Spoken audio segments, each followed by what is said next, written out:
BJP ರಾಜ್ಯಾಧ್ಯಕ್ಷ B Y Vijayendra ಅವರು ಇಂದು doctor Venugopal ಹಾಗೂ ಸೌಭಾಗ್ಯ ವೇಣುಗೋಪಾಲ್ ದಂಪತಿ ನೇತೃತ್ವದಲ್ಲಿ ಆಯೋಜನೆ ನಡೆಸ್ತಾ ಇರುವಂತಹ 7 ದಿನಗಳ ಮಹಾಚಂಡಿಕಾ ಯಾಗದಲ್ಲಿ ಪಾಲ್ಗೊಂಡಿದ್ದರು. ಈ ವೇಳೆ ಮಾತನಾಡಿದ ವಿಜಯೇಂದ್ರ, ವೇಣುಗೋಪಾಲ್ ದಂಪತಿ ನಾಡಿಗೆ ಒಳಿತಾಗಬೇಕು ಅನ್ನೋ ಸದುದ್ದೇಶ ಇಟ್ಕೊಂಡು ಚಂಡಿಕಾ ಯಾಗವನ್ನು ಆಯೋಜಿಸಿದ್ದಾರೆ.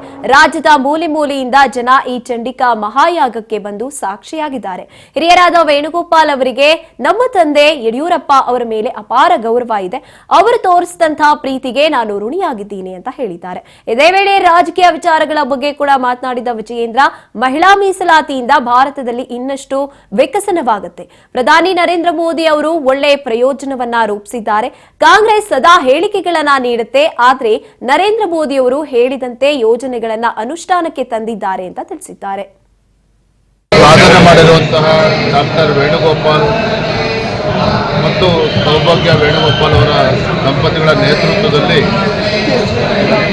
ಈ ನಾಡಿಗೆ ಒಳಿತಾಗಬೇಕು ಅನ್ನೋ ಸದುದ್ದೇಶ ಇಟ್ಟುಕೊಂಡು 7 ದಿನಗಳ ಕಾಲ ಒಂದು ಸಹಸ್ರ ಚಂಡಿಕಾ ಮಹಾಯಾಗವನ್ನು ಆಯೋಜನೆ ಮಾಡಿದ್ದಾರೆ.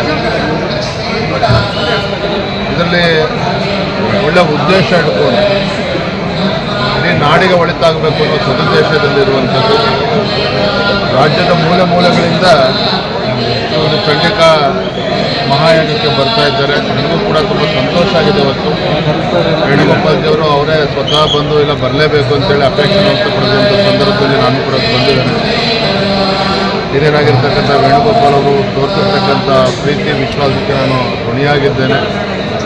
ಯಡಿಯೂರಪ್ಪನವ್ರ ಬಗ್ಗೆ ಬಹಳ ಅಪಾರವಾಗಿರ್ತಕ್ಕಂಥ ಒಂದು ಅಭಿಮಾನವನ್ನು ಅವರು ಇಟ್ಕೊಂಡಿದ್ದಾರೆ. ಅವರವರ ಕುಟುಂಬದ ಭಗವಂತನ ಇಷ್ಟ ಸರ್ಕಾರ ಇದ್ದಾಗ ಮಾಡಿದ್ದಾರೆ, ಆದರೆ ಅದು ಅನುಷ್ಠಾನಕ್ಕೆ ತಂದಿಲ್ಲ. ನರೇಂದ್ರ ಮೋದಿಜಿಯವರ ದಿಟ್ಟ ನಾಯಕತ್ವದ ಅಡಿಯಲ್ಲಿ ಯಾವ ಕಾರ್ಯಕ್ರಮವನ್ನು ಅನುಮೋದನೆ ಮಾಡ್ತಾರೆ, ಘೋಷಣೆ ಮಾಡ್ತಾರೆ, ಅವರ ಅವಧಿಯಲ್ಲೇ ಎಲ್ಲವೂ ಕೂಡ ಅನುಷ್ಠಾನ ಆಗುವಂಥದ್ದು ಇದೆ. This is the beauty of Narendra Modiji's government. ಹಾಗಾಗಿ ಕಾಂಗ್ರೆಸ್ ಪಕ್ಷದವರು ಕೇವಲ ತಮ್ಮ ರಾಜಕೀಯ ಬೇಳೆ ಬೇಯಿಸ್ಕೊಳ್ಳೋದಕ್ಕೆ ಹೇಳಿಕೆಗಳನ್ನು ನೀಡಿರ್ಬೋದು.